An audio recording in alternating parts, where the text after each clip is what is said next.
Hello, my name is Patrick Henderson and I'm one of the therapists over at the Willowbrook Counseling Center in Carrollton. And we wanted to put together a helpful little tip video about how to talk to students and kids about kind of the current social justice issues that we have going on. So, number one tip is you gotta be more chill and more relaxed about it.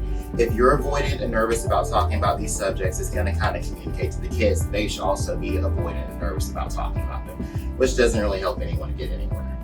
Tip number two is understanding that you probably may not always have the perfect language or know how to explain everything or feel comfortable even talking about this stuff.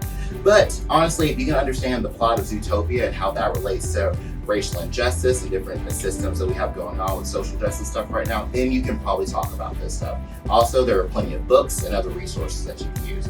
But again, if you don't feel comfortable, if you feel like you don't have the language, it's okay just to say that sometimes too.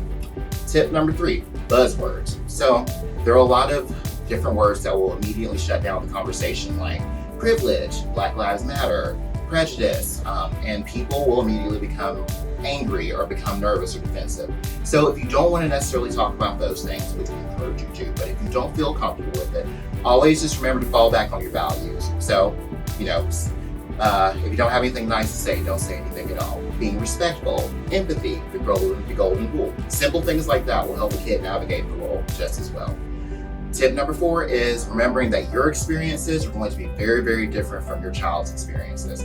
So again, I'm 30, I'll be 32 next year. So my parents had a very different experience from what I'm having, what I had in school. So don't always address the conversation like you're addressing it like yourself. Address it with their current issues. And if you don't know currently what their situation is, it's okay to ask about that. Just to remember that you lived in a very different time than what they're living in.